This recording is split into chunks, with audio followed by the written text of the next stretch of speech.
Bonjour, Soumiane Amenksous, sociologue. Article paru dans le site d'information Le 360 du 17 juin 2022. La séduction, une arme, une ruse, un art. La chanteuse marocaine Zineb Daoudia avait choqué avec sa chanson intitulée Atene Saki Britn Maki. Atene Saki Britn Maki. Donne-moi mon sac, je veux me maquiller, séduire les hommes, cheveux blonds, rouge à lèvres, je jure de créer le chaos. Un carnage chez les hommes, qu'ils crient tous, elle est jolie. La séduction est humaine, une manière d'attirer l'attention, de manipuler, de donner une bonne image de soi, être admiré, de provoquer un désir ou un sentiment amoureux, etc. La séduction féminine est un art transmis depuis des millénaires de mère en fille, un apprentissage pour les filles afin qu'elles trouvent un mari rapidement et surtout pour qu'elles conservent le mari.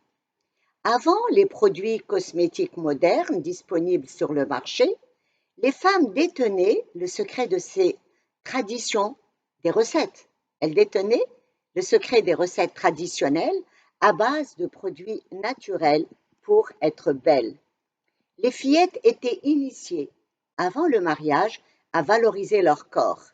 L'arrivée des premières règles était aussi l'occasion de sublimer le corps, de fêter le début de la féminité, en lui donnant les mêmes soins que ceux prodigués à la mariée lors de la cérémonie nuptiale. Un moyen aussi d'informer l'entourage que la fille est désormais féconde et prête pour une demande au mariage. Les cérémonies de mariage étaient, et le sont toujours, un lieu où les jeunes filles sont parées de leurs meilleurs atouts pour attirer des prétendants. L'épouse avertie faisait de la séduction son arme pour conserver son mari et éviter la polygamie et la répudiation. Le corps était le premier atout pour séduire, mais également la parole. La femme a la parole douce et plus puissante que 100 sorcières. Dans les mille et une nuits, Shahrazad a sauvé sa vie en séduisant par la parole. La séduction est une expression indirecte du corps. Zoubida, 80 ans, nous dit « Il était honteux pour nous d'exprimer verbalement notre désir au mari. Nous étions décentes, pas comme vous aujourd'hui. » La séduction, un marketing sensoriel. La séductrice envoûte le mari en excitant ses 5 sens. L'odorat, le goût en préparant son mets préféré, se parfume le corps, le trouble par le maquillage, la belle tenue, etc. Elle offre aux caresses de l'époux des cheveux soyeux, une peau dulcifiée. Elle l'encense de douces paroles. La suite érotique achève la résistance de l'époux. Zoubida nous dit « La femme rusée n'affronte pas son mari, mais elle l'amadoue. Elle l'étourdit en jouant sur ses 5 sens. » Le pouvoir maléfique de la séduction féminine était craint par les plus valeureux des hommes qui y succombaient, d'où la chosification du corps de la femme réduit en un seul attrait érotique, sexuel. Le corps féminin est une provocation, un danger pour l'homme. Il crée le fitna, le chaos, la concupiscence et mène l'homme à la fornication.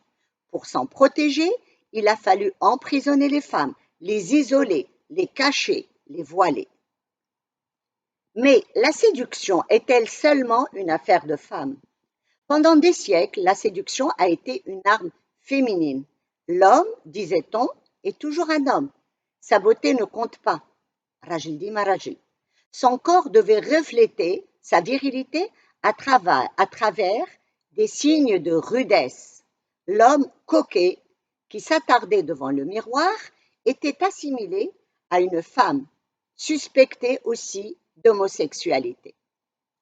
Si les temps ont changé, la femme est toujours tenue de séduire. Être sexy fait partie des normes. La mode impose toujours son diktat. Et que de sacrifices pour rester dans la compétition, que de souffrances. Souffrir pour être belle et surtout lutter contre le pire ennemi de la séduction. Lutter contre le pire ennemi de la séduction, le vieillissement. Traquer le moindre signe du temps, se faire charcuter dans les blocs opératoires, suivre des régimes alimentaires astreignants, suer dans les salles de sport pour entretenir les reliefs érotiques, etc. Les conseils des grands-mères sont dépassés. Internet s'y est substitué, prodiguant des conseils de tout genre. Il suffit de naviguer sur la toile pour être inondé d'astuces, de conseils de tout genre. Des astuces efficaces pour séduire un homme, mais aussi pour séduire une femme. Hicham, 34 ans, nous dit « C'est fini le temps où l'homme avait le privilège de choisir des femmes. Quand une femme te veut aujourd'hui, elle te drague. Les femmes deviennent trop exigeantes. Elles nous veulent beaux, raffinés, sveltes, musclés, sexy, les ongles manicurés, bien habillés, etc.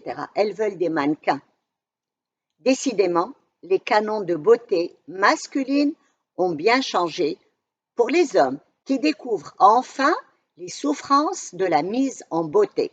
Abdo, 38 ans, nous confie « Quand je pense que la beauté masculine, la masculinité et la virilité de mon grand-père passaient par ses poils sur tout le corps et ses mains et ses pieds resh, harshin. Aujourd'hui, l'homme poilu est assimilé au gorille. J'ai dû me faire épiler le torse, un supplice renouvelé. » Voilà ce que nous dit cet homme.